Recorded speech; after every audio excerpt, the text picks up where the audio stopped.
Assalamualaikum warahmatullahi wabarakatuh.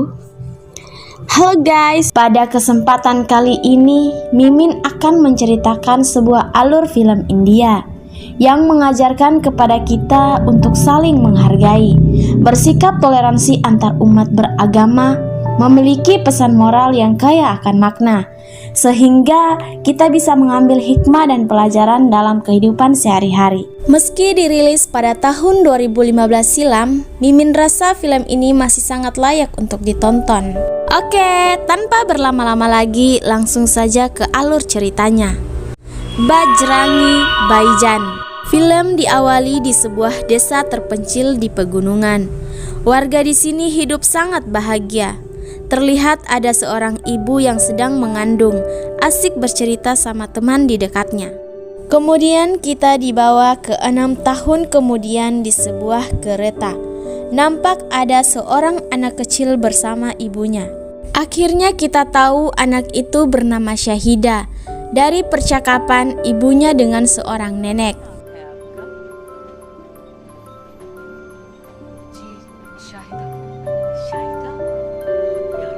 Scene berpindah di sebuah bukit. Syahida bersama ayahnya sedang mengembala kambing. Karena hari makin gelap, ayahnya menyuruh Syahida untuk pulang. Syahida pun bergegas pulang sambil bermain roda menuruni bukit. Namun sayang rodanya terlepas. Ia pun segera mengejarnya. Karena bukit yang curam, ia pun jatuh terguling-guling. Hingga akhirnya ia terjatuh ke dalam sebuah jurang. Ayahnya pun tiba di rumah. Istrinya menanyakan di mana Syahida? Kenapa belum pulang? Menyadari terjadi sesuatu terhadap Syahida, mereka pun mencarinya. Hingga akhirnya mereka menemukan Syahida tersangkut di tepi pohon dekat jurang. Syahida, seorang gadis kecil yang tidak bisa berbicara. Akibat peristiwa tersebut, para tetua menyarankan agar orang tua Syahida membawanya ke tempat suci di India, agar bisa diobati sehingga bisa berbicara. Namun sayangnya saat ini mereka tinggal di Pakistan. Ayahnya tak bisa pergi karena ia pernah bergabung dalam militer, sehingga tidak mungkin mendapatkan visa bepergian. Hingga akhirnya ibunya memutuskan ia yang akan membawa Syahida berobat ke India.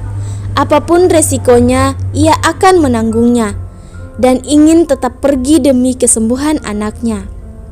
Sungguh kasih sayang ibu tak ada batasnya. Mereka pun akhirnya berangkat. Ayahnya hanya bisa mengantar sampai di stasiun. Perjalanan yang rawan atau berbahaya, mengingat mereka seorang Muslim dan orang Pakistan, di mana kita ketahui kedua negara ini pernah terjadi konflik. Singkat cerita, mereka tiba di India dan pergi ke tempat suci yang dimaksud para tetua sebelumnya untuk berobat.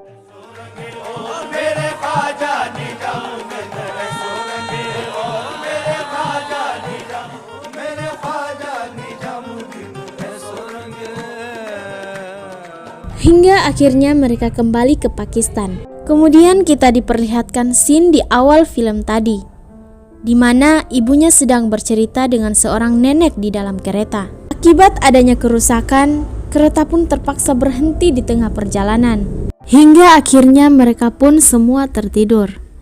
Kemudian Syahida terbangun dari tidurnya dan melihat anak domba di luar. Ia segera menghampirinya dan bermain dengan anak domba tersebut.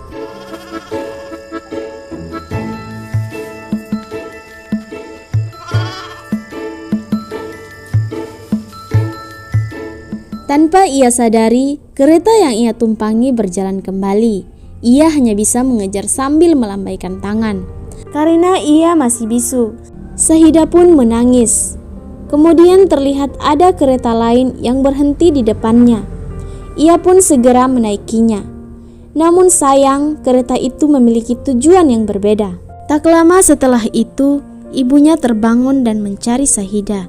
Menyadari anaknya tidak ada, ia pun segera menyuruh memberhentikan kereta. Kemudian ia memberitahukan ke petugas, namun karena tidak bisa kembali ke India lagi, ia pun histeris dan ingin mencarinya sendiri. Untung saja petugas bisa menenangkannya. Kemudian ia melapor ke kantor polisi bersama suaminya. Keesokan harinya, Syahida pun terbangun. Ia melihat warga India yang sedang mengadakan perayaan Dewa Hanuman. Ia pun memasuki perayaan tersebut. Disinilah ia bertemu dengan seorang pria bernama Bajrangi. Bajrangi pun menawarkan Sahida minuman. Ia pun kaget dengan tingkah laku Sahida yang kelaparan dan kehausan. Kemudian ia menanyakan nama Sahida, tapi Sahida hanya diam karena ia masih bisu. Tak lama setelah itu, ia pun pergi meninggalkan Sahida. Sahida pun terus mengikutinya.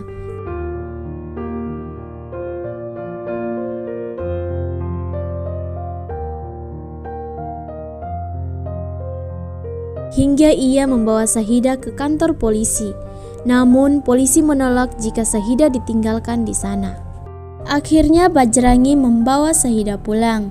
Di dalam bis, Bajrangi menanyakan tempat tinggal Sahida dengan menanyakan semua nama kota di India.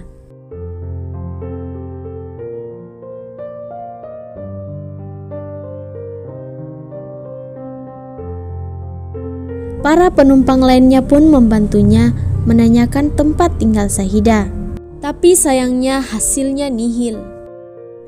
Bajrangi sebenarnya bukan berasal dari kota Delhi. Namun karena permintaan ayahnya yang sudah meninggal, ia pun harus pergi ke kota Delhi untuk mengunjungi teman ayahnya yang bernama Dayanan. Di sanalah dia bertemu Rasika, anak dari Dayanan. Bajrangi tinggal di sana untuk beberapa hari. Di sana dia sering menemani Rasika, baik di saat Rasika bekerja, menjadi seorang guru, beribadah atau berbelanja. Kedekatan itu membuat Rasika jatuh hati pada Bajrangi. Suatu ketika, rumah Dayanan didatangi oleh temannya yang bermaksud melamar Rasika. Namun Rasika pada saat itu sudah jatuh hati pada Bajrangi dan memutuskan untuk menolak lamaran tersebut. Untungnya Dayanan menghargai keputusan anaknya yang sudah memilih jodohnya sendiri. Lamaran pun akhirnya dibatalkan. Kemudian Bajrangi dikasih waktu selama 6 bulan untuk membeli rumah sendiri sebagai syarat pernikahan dirinya dan Rasika.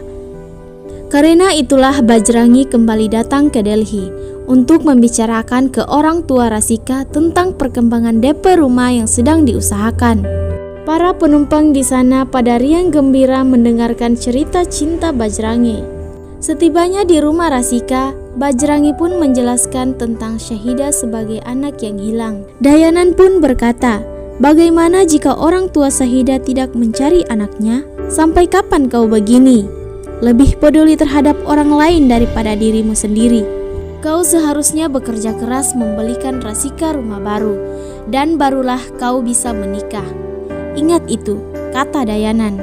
Pada saat menemani Rasika berbelanja, Bajrangi pun berkata pada Rasika, "Mungkin Sahida anak dari kasta Brahmana karena kulitnya putih. Kemudian bagaimana jika orang tuanya tidak mencarinya?" kata Rasika. "Siapa tahu dia adalah anak yatim piatu." Ada benarnya juga perkataan Rasika, pikir Bajrangi. Tapi sepertinya jika anak itu yatim piatu, dewa akan mengabarinya padaku, kata Bajrangi dengan yakin. Sementara itu di rumah, Sahida yang tidak terbiasa memakan masakan orang Hindi pun memutuskan untuk menyelesaikan makanannya dengan cepat.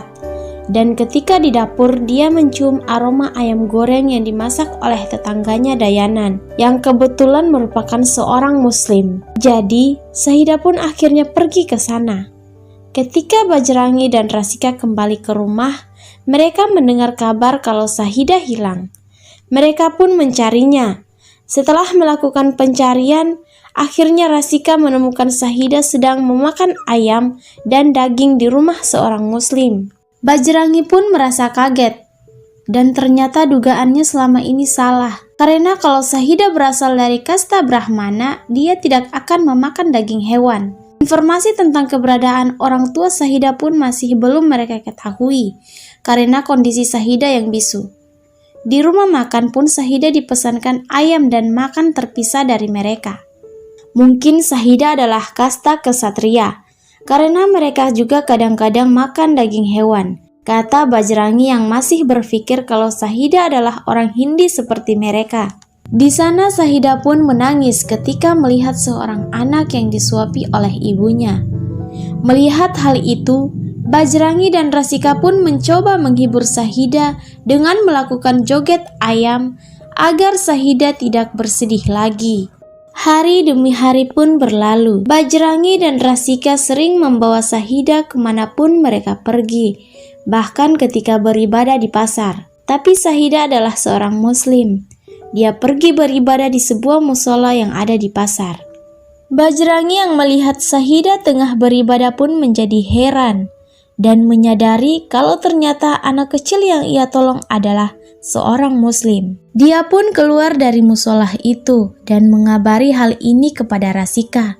Bajrangi takut kalau ayahnya Rasika akan mengusirnya, karena Dayanan tidak mau ada umat agama lain yang tinggal di rumahnya. Tapi Rasika tidak mau meninggalkan Sahida, karena ia hanyalah seorang anak kecil yang berusia 6 tahun, jauh dari rumah dan jauh dari orang tuanya. Soal kasta dan agama itu hanya omong kosong. Jangan buang waktu kita untuk urusan yang sepele. Kau adalah orang baik, dan karena itulah aku suka dan cinta padamu, kata Rasika. Setelah itu, mereka pun kembali untuk mencari Sahida, dan saat Bajrangi mendapatkan pelukan kasih sayang dari seorang anak kecil yang masih polos dan tak mau kehilangannya, dalam hatinya Bajrangi pun berjanji akan tetap mengantarkan Sahida pulang ke orang tuanya. Di rumah, Bajrangi khawatir kalau Dayanan mengetahui dia membawa orang Muslim masuk ke rumahnya. Namun Rasika berusaha meyakinkan Bajrangi, siapa yang akan bilang ke ayahnya, tidak akan ada yang tahu tentang ini, ujarnya. Di saat yang sama, di rumah tersebut sedang nonton bareng pertandingan kriket antara India dan Pakistan. Pada saat Pakistan berhasil mencetak angka dan memenangkan pertandingan, Sahida pun bertepuk tangan dan menari-nari di depan TV, sehingga membuat semua orang tercengang melihatnya. Apalagi di saat Sahida mencium bendera Pakistan yang ada di TV tersebut. Sontak saja semua yang berada di sana menjadi kaget.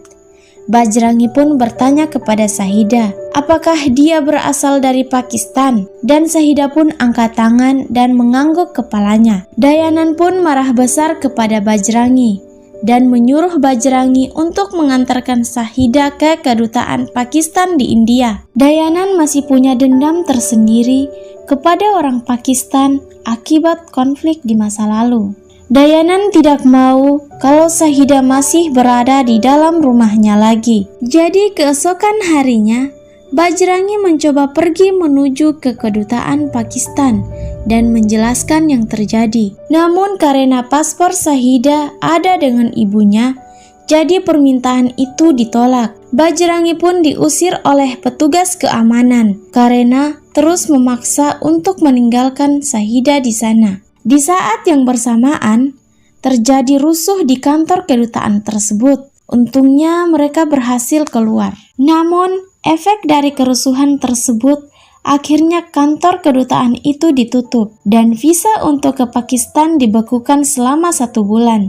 Ketika Bajrangi meminta bantuan agen travel, mereka tidak bisa membuatkan paspor untuk pergi ke Pakistan. Namun dari sana, Bajrangi mendapatkan informasi kalau ada cara buat pergi ke perbatasan tanpa paspor. Tapi petugas ini meminta uang yang cukup besar jumlahnya. Malam harinya saat Bajrangi sedang menghitung uang yang dimilikinya, tiba-tiba Rasika menghampiri dan memberikan uang tabungan miliknya kepada Bajrangi. Uang yang tadinya mau dijadikan DP rumah mereka.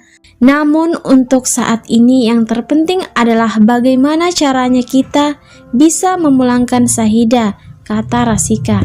Dengan uang yang terkumpul pun Bajrangi kembali ke agen travel tersebut dan meninggalkan Sahida di sana. Sebenarnya Sahida menolak untuk pergi bersama petugas tersebut. Namun Bajrangi tidak punya pilihan lain. Sambil menangis pun Bajrangi meninggalkan Sahida di sana.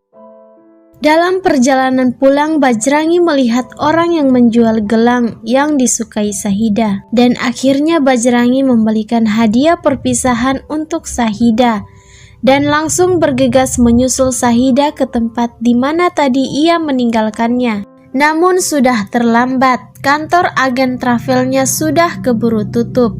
Namun dari kejauhan Bajrangi melihat mereka berdua sudah naik becak. Bajrangi pun langsung mengejar becak tersebut dan berhasil menyusulnya. Lalu ia mendapatkan informasi dari supir becak tadi bahwa mereka berdua pergi ke hotel itu. Bajrangi pun langsung menyusul mereka ke hotel tersebut.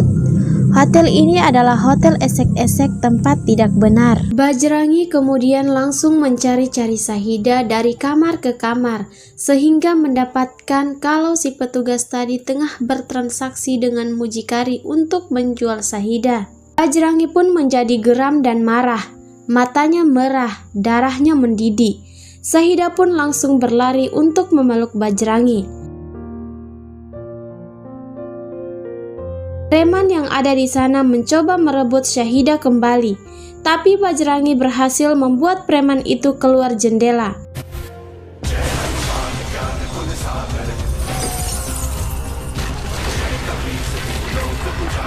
Satu persatu preman di sana dihajar Bajrangi, termaksud petugas travel tadi.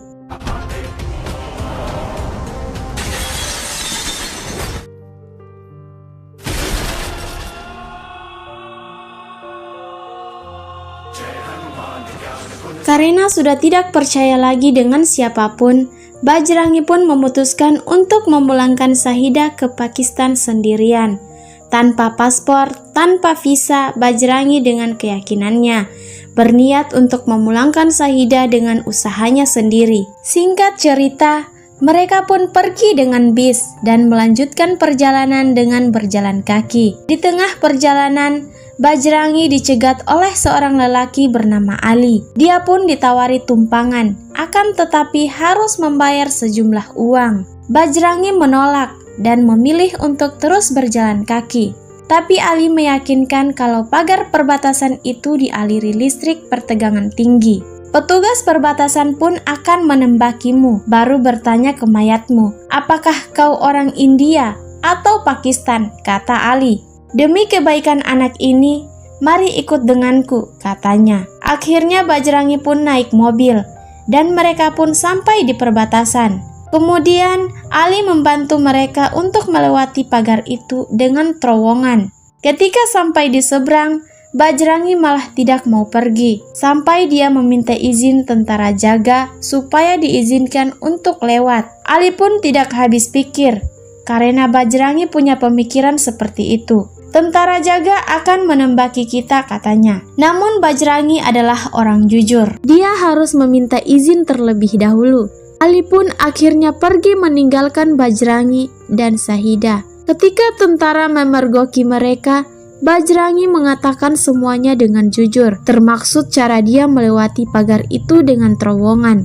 Namun itu semua tidak ada gunanya, karena mereka tetap disuruh kembali ke India. Tak lama kemudian, dengan melewati terowongan yang lain, mereka pun menyeberang kembali. Kali ini Bajrangi tetap jujur, namun dia ditendang oleh tentara jaga. Karena mereka melihat Sahida menangis, sang komandan menyuruh anak buahnya untuk berhenti memukuli Bajrangi. Komandan tersebut memutuskan, "Kami akan kembali ke sini 10 menit lagi. Kami akan tahu kalau kamu akan pergi ke Pakistan atau ke India. Tapi kalau ternyata kamu masih berada di sini, maka kau akan kutembak," kata komandan tersebut.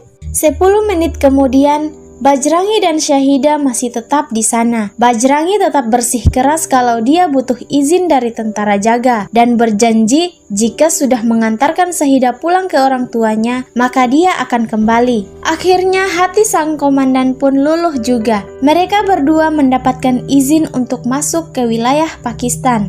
Mereka pun kemudian melanjutkan perjalanan. Pada saat mereka sedang beristirahat makan dan minum, Bajrangi pun menyuruh Sahida untuk makan dengan cepat karena ada polisi di sana. Di saat mereka telah pergi dari tempat tersebut, para polisi itu mengejar mereka dan mencari borgolnya yang hilang. Bajrangi mengatakan bahwa mereka tidak mengambil borgol tersebut. Setelah digeledah, ternyata Syahidah yang mengambil borgol tersebut karena mengira kalau itu adalah gelang. Mereka pun ditangkap polisi dan Bajrangi dianggap sebagai mata-mata India karena tidak mempunyai paspor dan visa. Sementara itu, ada seorang reporter yang tengah mengabarkan sebuah berita di terminal. Di sana dia mendapatkan informasi dari warga sekitar kalau ada mata-mata India yang ditangkap. Karena itu berita yang panas, dia pun segera pergi menuju ke sana. Sesampainya di kantor polisi, reporter tersebut langsung mewawancarai Bajrangi dan merekamnya untuk berita. Ketika itu, mereka punya waktu yang sangat singkat. Akhirnya Bajrangi tidak bisa menjelaskan begitu banyak. Bajrangi pun ditanya mengenai misinya ke Pakistan. Padahal berulang kali Bajrangi menjelaskan bahwa dia hanya ingin mengantarkan Syahidah ke orang tuanya. Di saat yang sama, Syahidah melihat gambar bukit di kalender. Dia pun menganggukkan kepalanya ketika Bajrangi bertanya, apakah itu adalah tempat di mana dia tinggal? Polisi pun bertanya, kenapa Syahidah tidak bisa bicara? Dia pun berkata, kalau Syahidah tidak punya lidah. Polisi ini sampai menekan mulut Syahidah. Melihat hal itu, Bajrangi pun marah dan menghajar para polisi yang ada di sana. Sang reporter yang sedang meliput di depan kantor polisi pun segera mengikutinya. Di saat Bajrangi naik bus, reporter ini pun ikut naik untuk memata-matai Bajrangi. Di dalam bus, reporter tersebut menelpon polisi dan mengabarkan kalau dia lagi berada di dalam bus yang sama dengan Bajrangi. Lalu menginformasikan nama bus itu. Bajrangi bertanya kepada kenek bus tentang gambar yang ditunjukkan. Semua penumpang pun dikasih lihat satu persatu, berharap ada informasi mengenai tempat tersebut. Di saat itulah si reporter menyadari kalau Bajrangi ternyata bukankah mata-mata, dan akhirnya ia membuka penyamaran diri. Waktu yang sangat tepat sekali, karena ketika polisi mencegat bus ini, kenek bus dan para penumpang yang telah mengerti tentang keadaan ini dan menutupi fakta bahwa Bajrangi berada di bus tersebut. Mereka bertiga pun telah bersembunyi di atas bus. Bajrangi dan Syahidah pun akhirnya selamat dari kejaran polisi. Mereka bertiga pun setelah itu beristirahat di sebuah masjid sampai besok pagi. Bajrangi pun kaget kalau ternyata tempat ia beristirahat itu adalah masjid. Dia pun langsung melarikan diri keluar. Kemudian bertemu dengan seorang kiai, dan kiai itu berkata bahwa masjid itu terbuka bagi semua orang, lalu mempersilahkan Bajrangi untuk masuk kembali ke dalam. Di sana Bajrangi menjelaskan semuanya kepada kiai dan meminta informasi tentang daerah yang ada di gambar tersebut. Namun di antara mereka tidak ada yang tahu tentang tempat tersebut. Di saat yang sama, patroli polisi kian ketat di luar sana. Untungnya keberadaan Bajrangi dan Syahidah dirahasiakan oleh sang kiai, karena tidak mungkin keluar dengan patroli polisi di mana-mana. Mereka pun akhirnya mencari cara lain dengan menyamar sebagai muslimah bercadar untuk menutupi wajah mereka sehingga bisa keluar. Dengan bantuan kiai, mereka bertiga pun diantar untuk melanjutkan perjalanan dengan rute yang aman dari patroli polisi. Mereka pun menumpang dari satu kendaraan ke kendaraan lainnya, menumpang di satu tempat ke tempat lainnya. Perjalanan mereka pun telah mendekati tempat daerah tinggal Syahidah, namun mereka belum menemukan tempat tinggal Syahidah. Sementara itu di India, Rasika sangat mengkhawatirkan keadaan Bajrangi yang belum menghubunginya sejak keberangkatannya. Ayah Rasika pun kaget dan marah ketika mengetahui kalau Bajrangi pergi ke Pakistan tanpa paspor dan visa. Dayanan marah karena berprasangka buruk kalau orang Pakistan akan mencelakakan Bajrangi. Rasika pun ikut marah karena sikap ayahnya lah yang memaksakan Bajrangi untuk mengantarkan Syahidah, sehingga Bajrangi memutuskan untuk pergi. Jika ayah terus seperti ini, aku juga akan pergi ke Pakistan sendiri tanpa visa, kata Rasika. Kameramen Nawaf juga ditangkap polisi dan dimintai keterangan tentang keberadaan Nawaf. Dia diminta untuk terus menghubungi Nawaf setiap 1 jam sekali. Di tempat lain, Bajrangi sempat berpikir menyerahkan dirinya ke polisi supaya mereka yang mencarikan keberadaan orang tua Syahidah. Namun Nawaf mencegahnya dan berkata, "Kau bisa masuk penjara dan tidak ada seorang pun yang mengetahui keberadaanmu. Lagi pula polisi di sini belum tentu sepertimu yang berusaha keras." Mungkin mereka akan mencoba beberapa hari sebelum akhirnya Syahidah dibawa ke panti asuhan. Nawaf pun punya pikiran lain. Ia mencoba menjual kisah ini ke stasiun televisi sehingga dapat lebih mudah untuk mencari keberadaan orang tua Syahidah. Namun sayangnya usahanya gagal karena tidak ada stasiun televisi yang mau membeli berita tersebut. Berita kebencian mudah dijual, tapi kisah kasih sayang seperti ini malah tidak mendapatkan tempat, kata Nawaf. Mereka pun memutuskan untuk pergi ke sebuah tempat suci yang dimana di sana dikabarkan bisa mempertemukan orang-orang yang terpisah. Di saat yang sama, Nawaf mendapatkan telepon dari rekannya dan dia menginformasikan kemana tujuan setelah ini. Mendengar hal ini, polisi pun langsung gerak cepat ke sana menyusul mereka. Sesampainya di tempat ibadah tersebut, Bajrangi pun langsung mengikuti ritual yang ada di sana, berharap Syahidah bisa bertemu lagi dengan orang tuanya. Bajrangi tidak sadar kalau ternyata di sana ada ayah dan ibunya Syahidah. Sayangnya saat itu Syahidah sedang tertidur dan tidak mengetahui kehadiran kedua orang tuanya di sana. Sementara itu, Nawaf melakukan reportasi sendiri.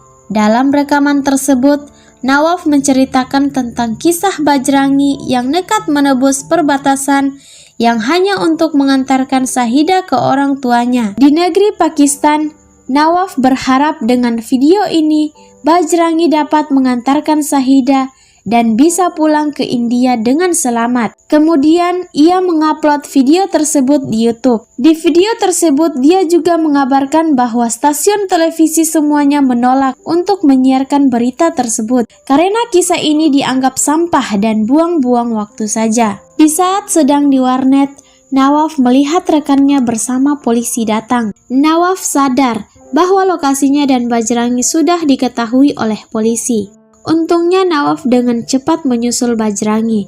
Kemudian mereka pun lari dari lokasi tersebut. Pada saat rekan Nawaf menelpon, Nawaf berkata kalau mereka sekarang menuju ke lokasi lain untuk mendoakan Syahidah dan akhirnya polisi pun pergi dari sana. Di saat sedang beristirahat, Nawaf mengabarkan Anissa dirinya sudah mengunggah video dan reportasinya ke YouTube, berharap videonya menjadi viral dan orang-orang membantunya menyebarkan pesan tersebut. Di saat melihat rekaman itu, ternyata dengan tidak sengaja ibunya Syahidah terekam kamera Nawaf. Mereka pun mengetahui bahwa orang tua Syahidah baru saja turun dari salah satu bus, dan mereka pun berencana untuk melacak dari mana bus itu berasal, sehingga mereka bisa mengerucut daerah tempat tinggal Syahidah. Keesokan harinya, bus itu pun datang, dan mereka pun langsung bertanya kepada sopir bus tersebut. Dari informasi rute yang dilewati supir, akhirnya diketahui kalau ternyata Syahidah berasal dari desa Sultanpur. Sementara itu, video yang diunggah Nawaf ke YouTube pun akhirnya diketahui polisi, dan mereka memerintahkan untuk menyebarkan video tersebut ke semua stasiun televisi. Karena itulah patroli polisi menjadi ketat. Bus yang mereka tumpangi pun akan diperiksa polisi. Namun Bajrangi menyuruh Nawaf untuk tetap mengantarkan Syahidah ke orang tuanya, dan dia pun menunjukkan dirinya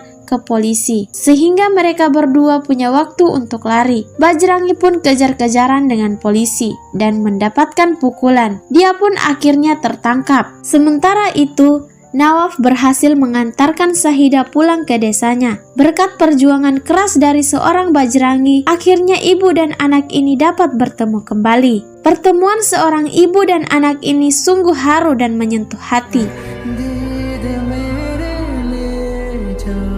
जाके तेरी रात को मिल गई सहर तू जो मिला हो गया मैं काबिल आसा हुई मंजिल क्योंकि तू धड़कन मैं दिल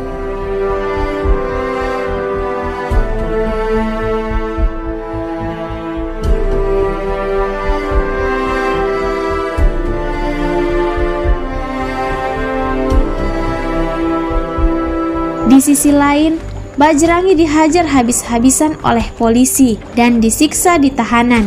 Video yang diupload Nawaf pun menjadi viral, ditonton oleh jutaan orang. Bahkan kabar ini sampai ke India. Termaksud Rasika pun ikut menonton video tersebut, sehingga semua media cetak memberitakan hal ini. Rakyat Pakistan bersimpati pada sosok Bajrangi, namun komandan polisi tidak mau tahu. Bajrangi tetap dianggap sebagai mata-mata India.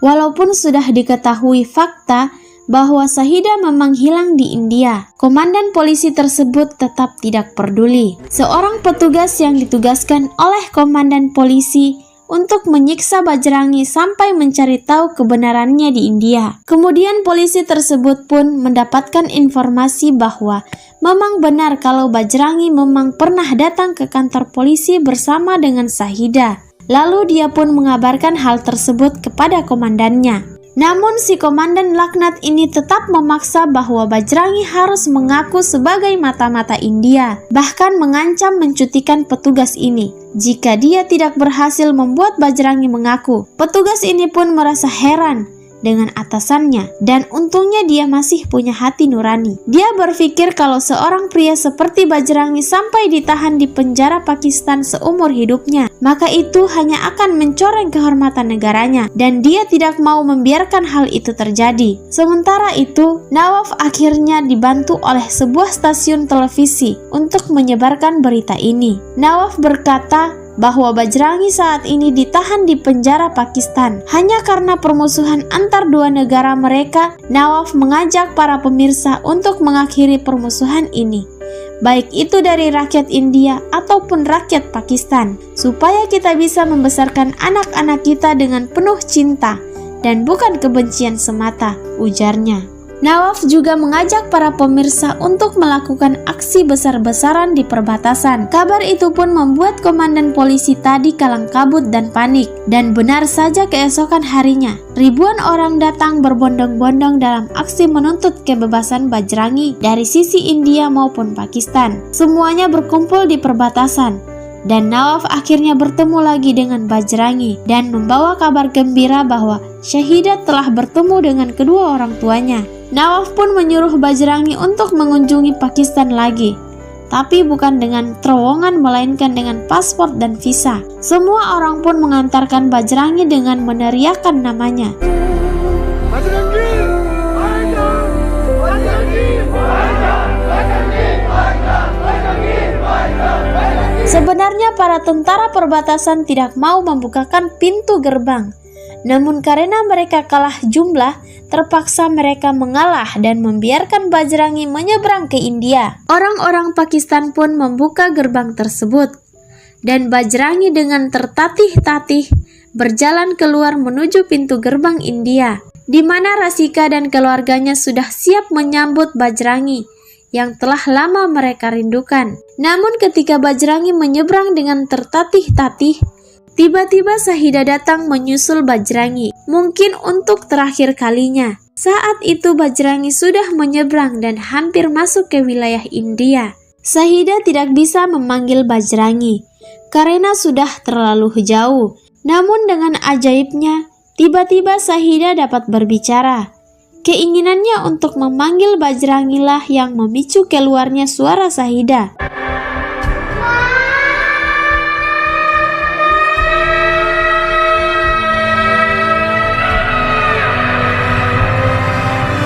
Paman itulah kata pertama yang Shahida ucapkan. Dan akhirnya Shahida dapat berbicara.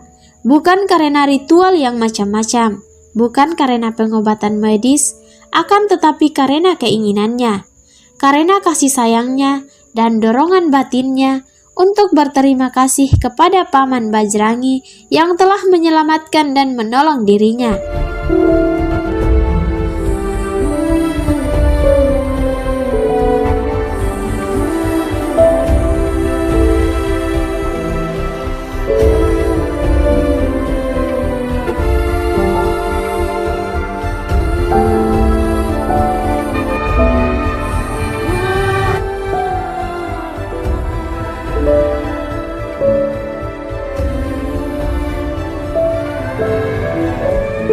Oke di sini video kali ini. Jangan lupa like, komen, dan subscribe agar Mimin lebih bersemangat lagi membuat konten-konten berikutnya. Terima kasih. Wassalamualaikum warahmatullahi wabarakatuh.